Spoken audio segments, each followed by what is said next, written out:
You do that very often in enlargement. You're not ready and you get an objective and you fulfill it. Number two, variable geometry.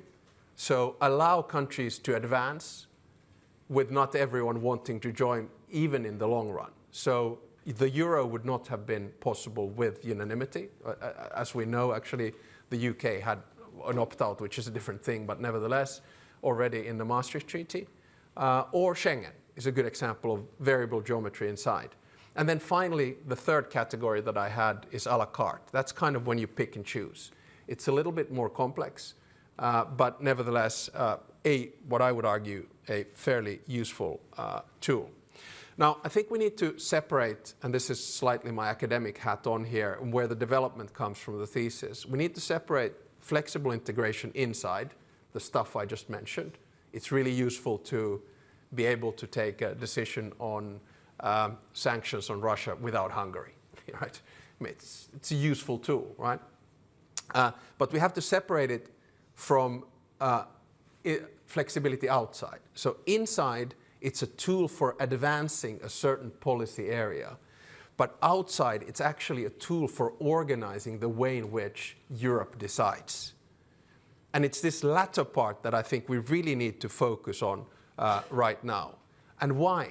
Because I think in this sort of squeeze in geopolitics between the East and the West and an increase in conflicts, we need to maximize our power outside the EU, so in international affairs, and then our decision-making capacity inside. I know that people get upset when the EU doesn't decide fast enough, that it takes time to release the frozen assets, that we have a problem releasing or agreeing on the 20th sanctions package. But usually we get there. But the more flexibility we have, the better. And the problem that I find now still, and I'm a little bit careful in saying this because I'm sure there are lawyers in the room, one of the problems we have is that institutional nerds, like myself, we put two fingers on the founding treaties and the acquis communautaire and say, it's not possible because the treaties say so. I fully respect that. But there are now elements in the treaties, in the form of enhanced cooperation, in the form of structured cooperation, which actually makes this possible. And we need to start using these tools in order to have swift decisions and accommodating to new alliances. Get back to the in a second. So I don't think flexibility should be a foe. It should be a friend. And we should use it as much as we possibly can. Before I move on to the UK, I just park out there the idea that on enlargement right now, we should use flexibility. On association agreements, we should use flexibility. And on NATO-EU relations, we should use flexibility. The countries that are coming into the EU short term are Montenegro, Albania, hopefully Ukraine, and Moldova. A country that is having a referendum on whether to restart negotiations with the EU is Iceland. Who would have thought? But it's there. I'm not going to put words in the mouth of my best friend in politics, Jonas Gahr Støre, the Prime Minister of Norway, but I sure do wish that they would reflect on this. While I was running this morning together with Mark Carney, I was suggesting that shouldn't you think about it as well? That's not in the speech, by the way. And then, of course, the Western Balkans more broadly are knocking on the door, as is one thing that we always forget, Turkey. Has been knocking on the door since, what, the 1960s? Shouldn't we be using flexibility for that in one way or another? And here is where I come to my fourth and my final point, which is the UK.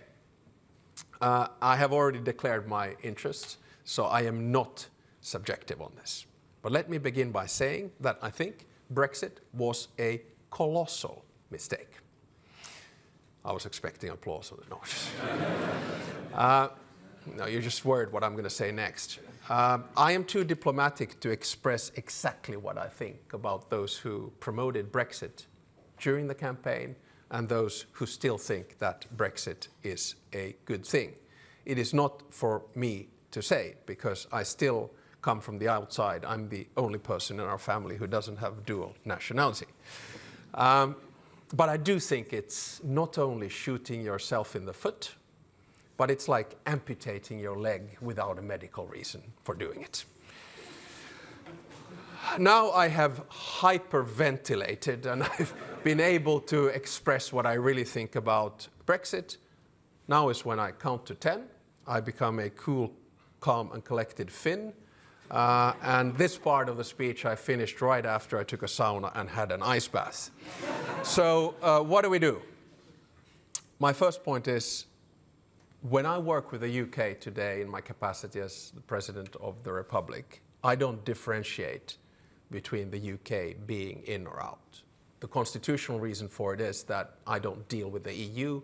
The Prime Minister does, so I don't go to the EU summits. I do NATO.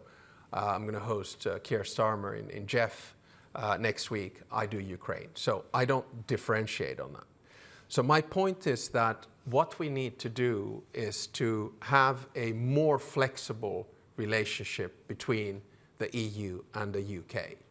We need to get out of the mindset, which I quite often see on extremes on the continent and here, whereby you need to continue to punish the UK for having this self-inflicted pain.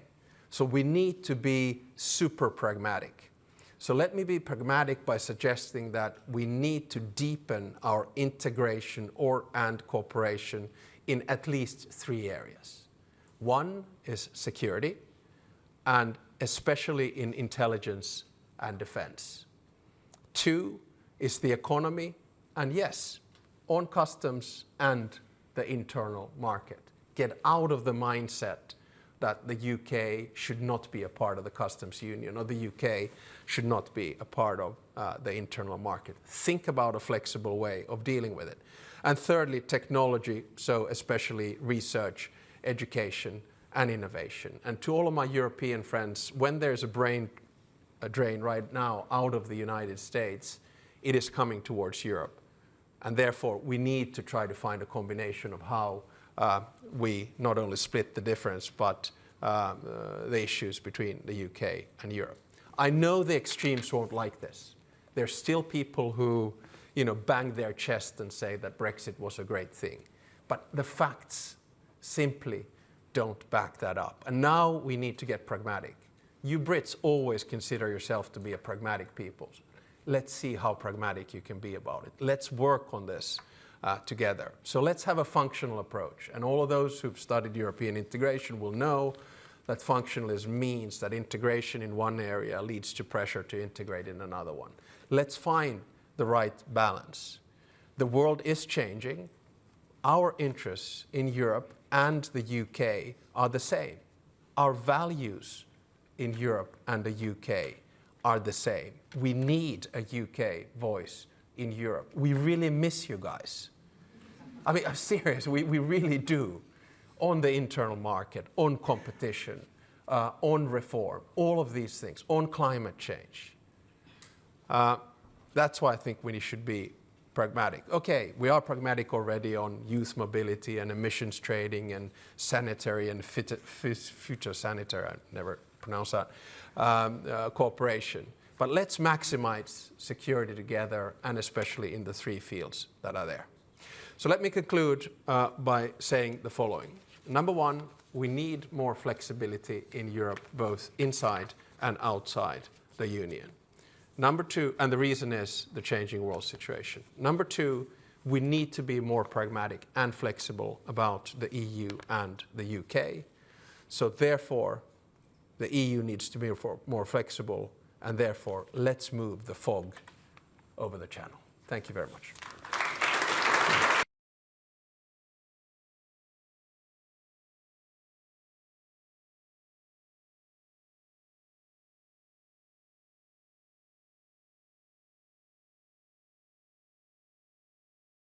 President Stubb, thank you very much indeed. I'm not sure Chatham House has every one of your PhD titles in it, but we can rectify that. Let me ask you just 2 things quickly, and then people get their questions ready because we have to stop at 15:15. The first one is exactly what route you would recommend for the EU to take in Ukraine now. Well, I'm afraid we're moving closer to a moment, perhaps a potential crunch time on the peace negotiations. And if that moment doesn't deliver, I think we're quite close. I think it's potentially doable because of the three key documents that we have: the 20-point plan, the security guarantees, and the prosperity plan. I think it will boil down to security guarantees versus land. If we fail on that, you see them as a trade-off.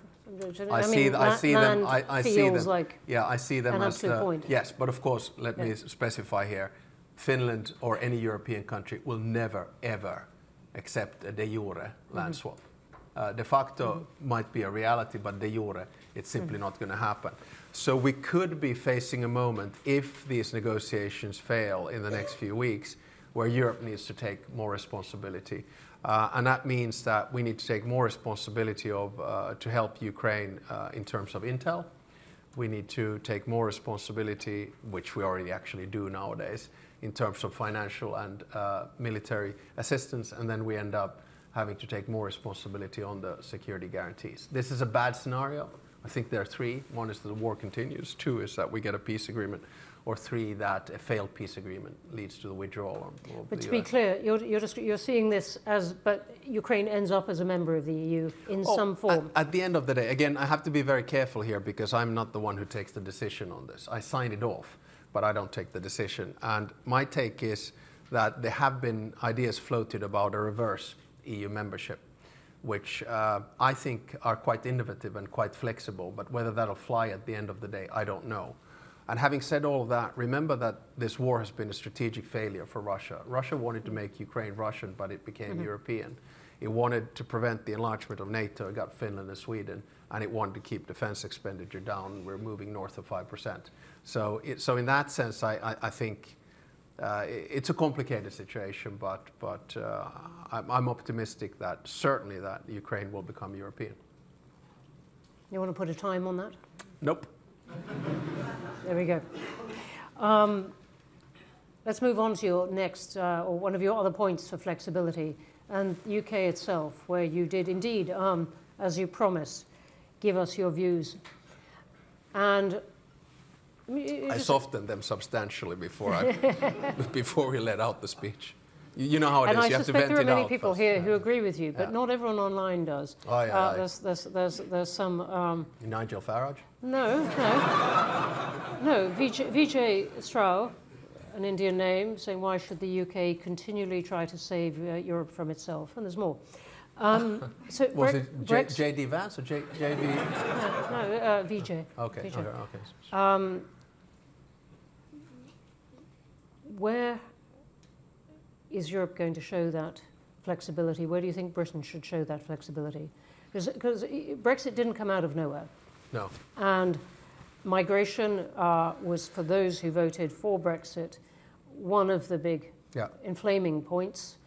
And it's still one that many people in this country find very difficult. And so if you look at some of the current negotiations on youth movement, it's got stuck on university fees, not the numbers of people, but university fees, which British universities say, look, we just can't afford. If you look at defence procurement, it's got stuck on, I'm trying to avoid the one word France, but from the British perspective, that has been one of the obstacles. So you've got a government here which would be very receptive to a lot of what you've said, is trying to find its way back in.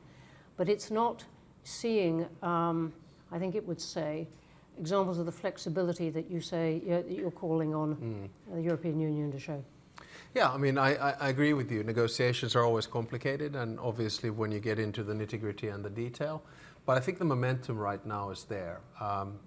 With this UK government, we've seen in the past couple of years them coming closer to a strategic partnership. I know that the end goal is not for the UK to join. I should probably express my view that it took you 7 years to negotiate yourselves out of the EU. It will take you 7 years to regret it and then 7 years to come back in, I hope.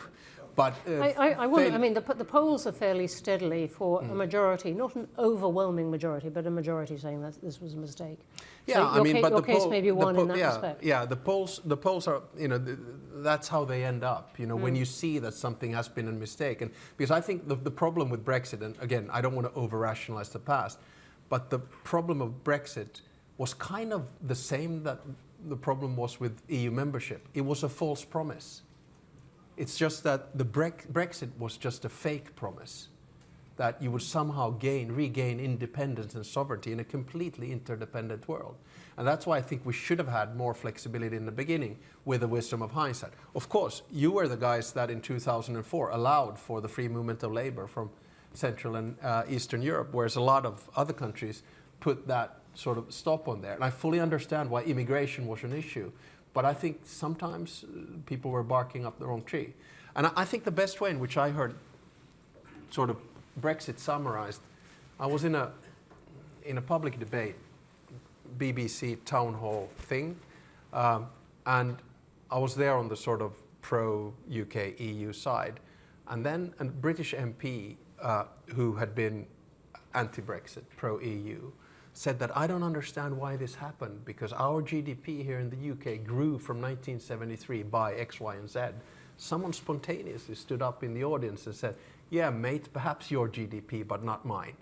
And I think this is very much the sentiment in what we're seeing, and we need to get over that mindset. But just coming back to it, I think there is appetite for more flexibility in the negotiations on the side of the continent as well. And I think they're planning some kind of an EU-UK summit. Yeah? It has been said, yes. Yes, so if that were to take place, could that be sort of the beginning of a new, deeper strategic partnership between the UK? We certainly have the circumstances that are concentrating the mind. The competition from China, the US behaving as it is. Exactly, and even if it doesn't lead to full membership, just, you know, get the UK as involved as we can in a comfort zone. Obviously, it's going to be a little bit difficult at times, but I think it's doable.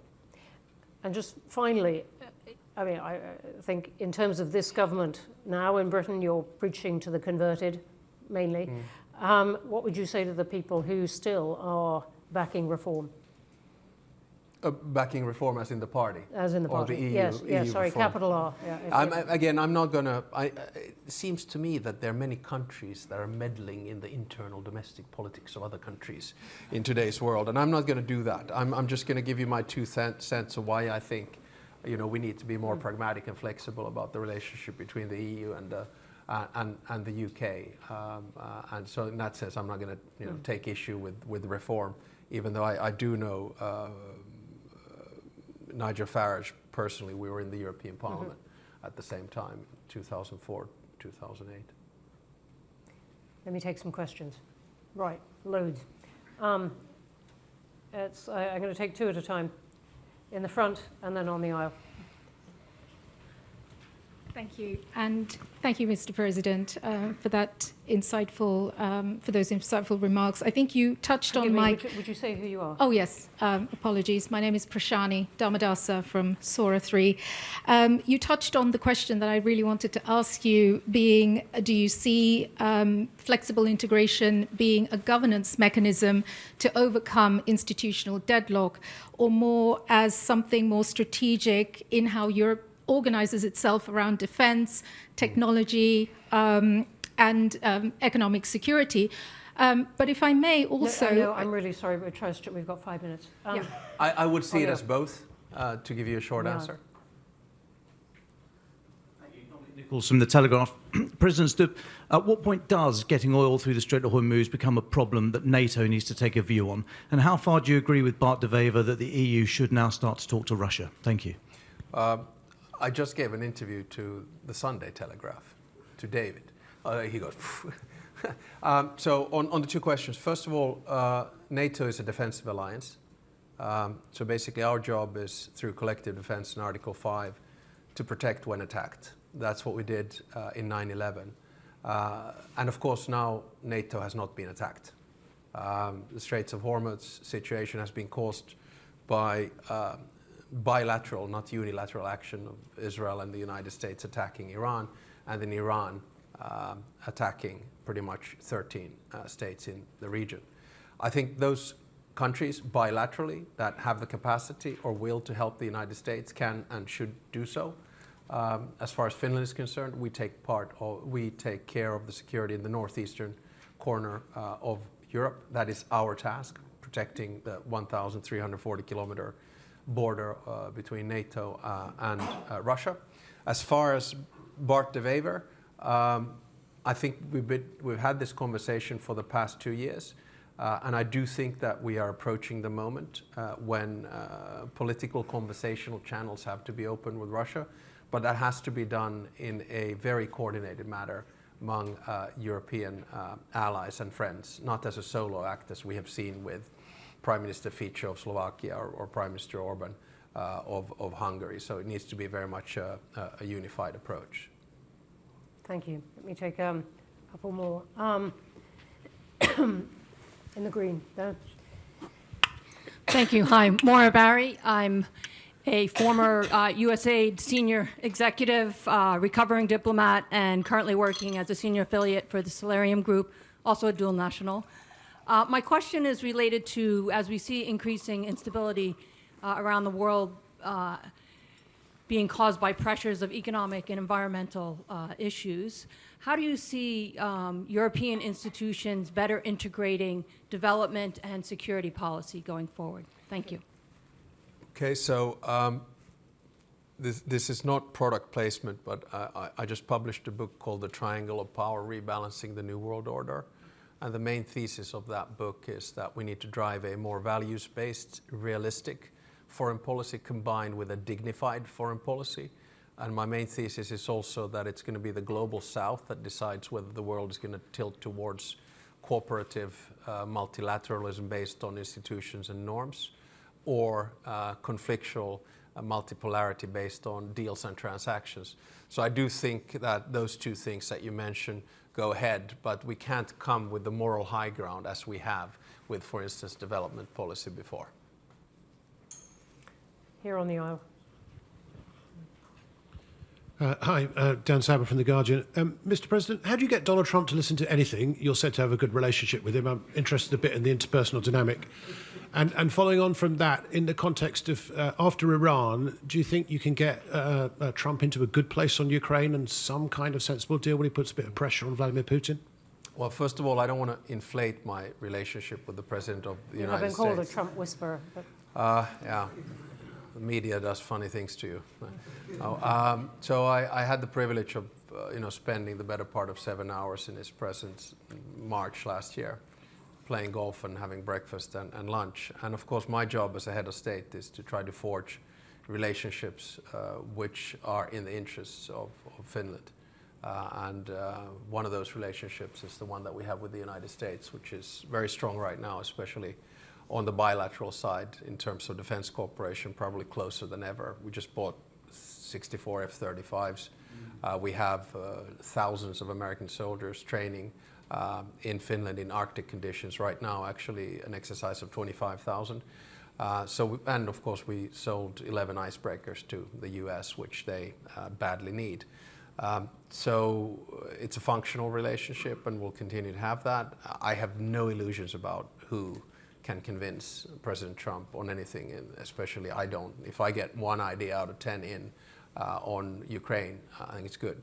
On Ukraine, I think the implications of the war in Iran are negative on Ukraine, mainly because of the oil price, which feeds the Russian war machinery. The Russian economy was actually doing extremely badly a couple of weeks back. Now it's bouncing back. It's also taking some of the necessary air defense systems away from where they should be in Ukraine. I think public sources talk about 500 to 600 having been used in 4 years in Ukraine, and already now 800 to 1,000 being used in the Middle East and the Gulf region. And also it takes the focus away, I think, from the peace negotiations in Ukraine. So I hope that the peace negotiations on Ukraine don't collapse like the negotiations between Iran and the US did, but time will tell. I'm going to squeeze in one more next to you.